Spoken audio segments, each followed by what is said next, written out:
자전거를 타고 어디론가 향하던 남성. 운이 좋게 동료의 차량을 발견하여 동승하게 되죠. 駅裏に私の友人のやってる養豚場があってですね、そこへ行くとですが 그렇게 해서 동료 중 한 명은 이 남성을 따라오게 되는데 もうさっきからその水特徴っていうのは 그때 しかし貴様 갑자기 망치를 들고 나타난 남성은 동료의 머리를 가격하고 끝내 살해하고 말죠. 손에 묻은 피를 자신의 소변으로 씻어내기까지 하는 남성. 잠시 후 그는 만물상에 들어가고 こっちは430円です。安か方でよか。 남은 한 명의 동료에게 접근하는데 おかしか。もう5時は回っておりますもん。 결국 그마저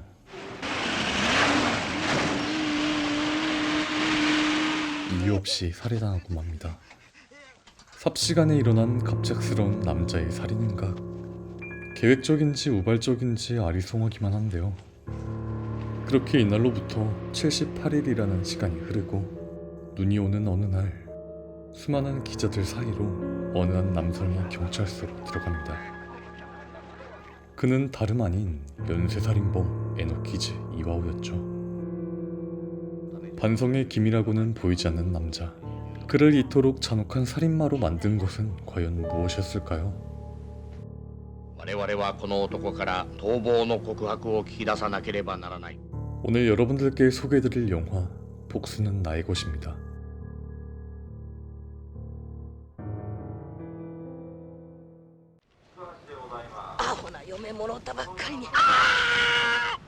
이야기는 다시 과거로 돌아갑니다.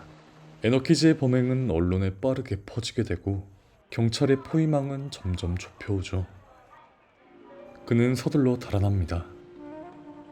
자신의 잔혹한 이면을 숨긴 채 말이죠. 한편 그를 쫓던 형사들은 에노키즈의 가족을 찾아가는데요.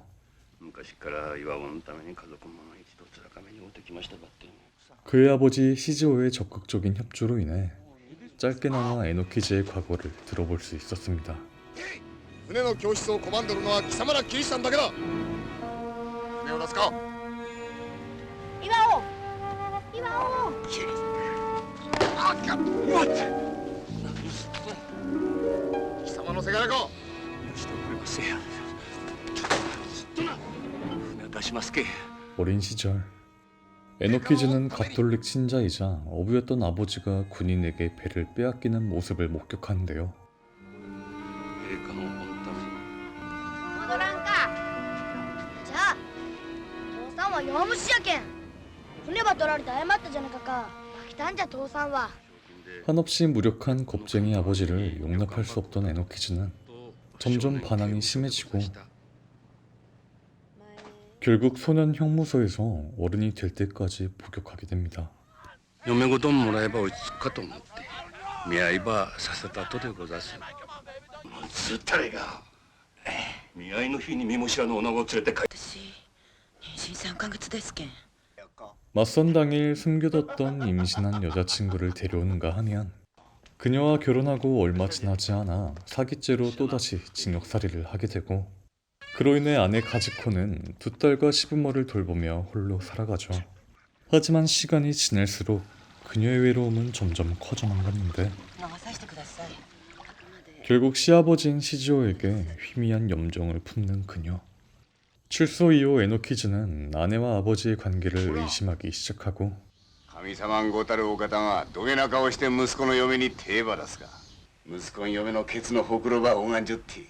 ちゅうこと言うとか貴様。こんなこつ主はけだもんじゃ。 결국 스스로가 사람이길 포기하는 에노키즈. 어쩌면 그가 살인마가 된 근원에는 어린 시절 군국주의에 저항하지 못하고 현실과의 대면을 피하려는 아버지 시즈오에 대한 증오가 자리하고 있다고 말할 수도 있겠죠. 静かな宿はあるかね運転手さん。 배를 타고 먼 곳으로 도망쳐온 에노키즈는 곧바로 여관으로 향합니다. 京都大学で長年微量分析科学を教えとるがね。 그리고 자신을 대학 교수라고 사칭하는 에노키즈. 여관 여주인 하루의 어머니는 그런 그에게 호감을 보이는데요. 이를 캐치한 에노키즈는 그들의 재정 상황에 대해 하나하나 캐묻기 시작하고 이어서 여주인 하루에게 접근을 시도하죠. お土産だ。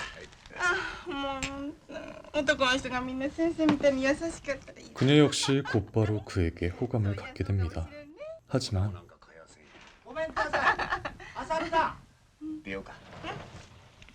手合い写真配っとんでさ、お宅でもこれを貼ってください。 이와 동시에 빠르게 좁혀오는 경찰의 포위망. 이곳 역시 안전한 곳은 아니었기에 그는 거처를 옮길 수밖에 없었죠. 한 달 뒤 어느 한 재판장. 松下三郎方で現金5万円等を取ったという事実はどうですか。先生なんとか言ってくださいよ。黙っていなさい。勉君、午後2時に保釈で出ますよ。私、弁護士の相原栄三郎、保釈専門です。 이번엔 변호사로 개구라를 치는 에노키즈였는데 입만 열면 거짓말이 자동으로 나오는 그는 先生勤めの値段ですが。 10万円なら大丈夫ですよ。 교묘한 말솜씨로 사람들을 속여 사기를 치고 다녔죠. よろしくお願いいたします。確かに。 또한 택시에서 우연히 만난 노인이 ボロアパートに一人住まいで気楽なもんじゃ。 혼자 살고 있다는 걸 알아차린 에노키즈는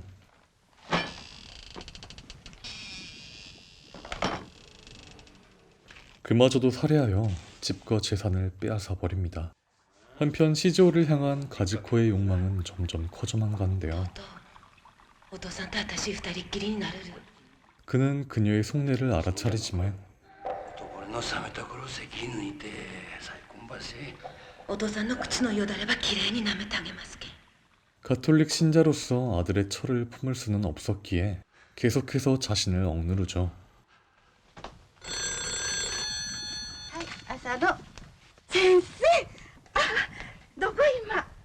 에너키즈는 하루에게 다시 접근합니다. 그녀는 그가 어떤 인물인지 모른 채 마냥 반갑기만 하죠.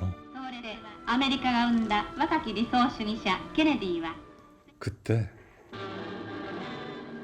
警察庁からのお知らせとお願いです。この男は37歳です。強盗殺人事件の容疑者として弁護士、大学教授などと偽っている可能性があります。 경찰의 지변 수배로 인해 결국 에너키즈의 정체를 알게 된 하루.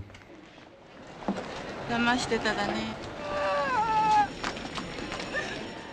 이미 에노키즈는 전국적으로 지명 수배가 된 상태였죠. 人殺したに。知ってるのお母さん。おめえ知ってて。来てるに2階に。 하지만 어째서인지 하루는 오히려 그를 경찰로부터 숨겨주는데요. 俺は出ていく。じゃあ私も一緒に行く。目だろ？ね先生。 殺されてもいいでかおめえは。いいよ、構いやせんに。来てたって面白いこと一つもないだから。 한평생 첩으로 살아온 그녀가 에노키즈로부터 느꼈던 진정한 사랑.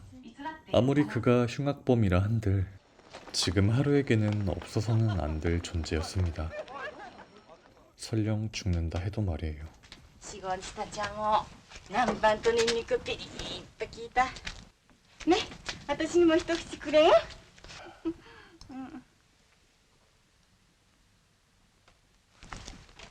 안타깝게도 에노키즈 이와우. 그는 그저 아무런 이유도 목적도 없이 살인을 하는 괴물일 뿐이었죠.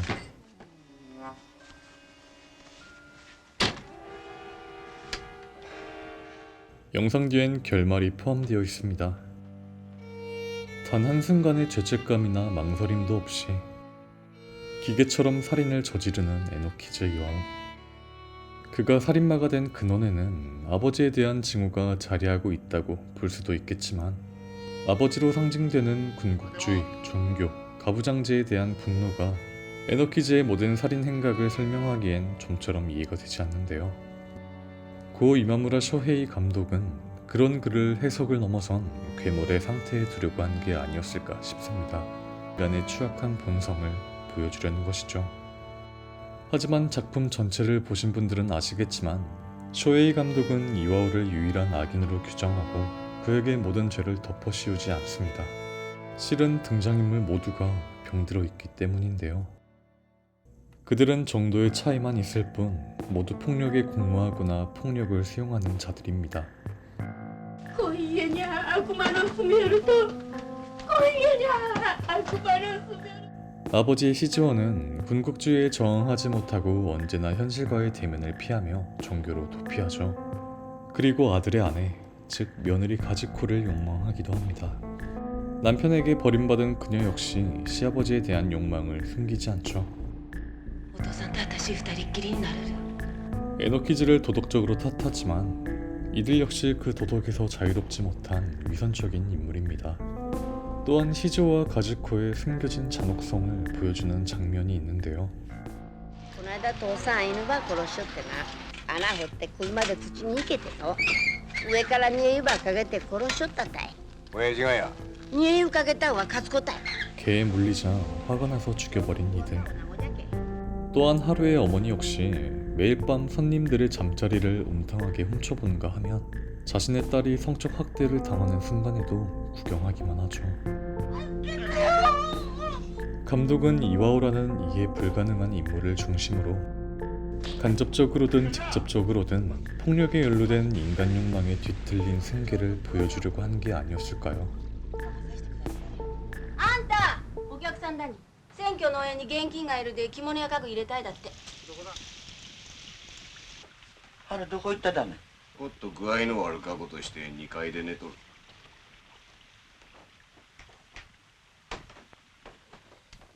今日のところは締めて4万6千円ですね半端じゃな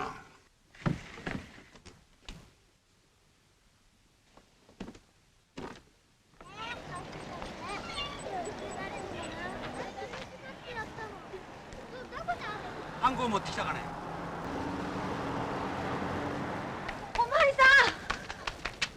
동네 주민의 신고로 인해 78일에 걸친 에노키즈의 범행은 마침내 막을 내리게 됩니다. 主の破門ば決まった。無償への気づけの墓に入れるわけにはいかんて。母さんが死んだ。母さんと一緒のとこへ入れることはできる。おいの骨はそこらのゴミためで捨てしくいわしの神さんには許されん。主んちはわしの血ばい。わしの中には悪魔の血の流れちょるね。和子も抱きたかっちゅうて獣の心ばわしは神父さんに頼んでわし自身を破門にした。おかえちくい面会はわいじゃあんたはおいを許さんかしれんがおいもあんたは許さんどうせ殺すならあんたを殺しはよかったと思うたい恨みもなか人しか殺せん種類だい殺したかあんたを 그렇게 5년이 지난 뒤 いやんやつは堂々と死刑場に臨んだっち 시즈오와 가즈코가 에노키즈의 유골을 하늘 위로 던지며 영화는 마무리됩니다.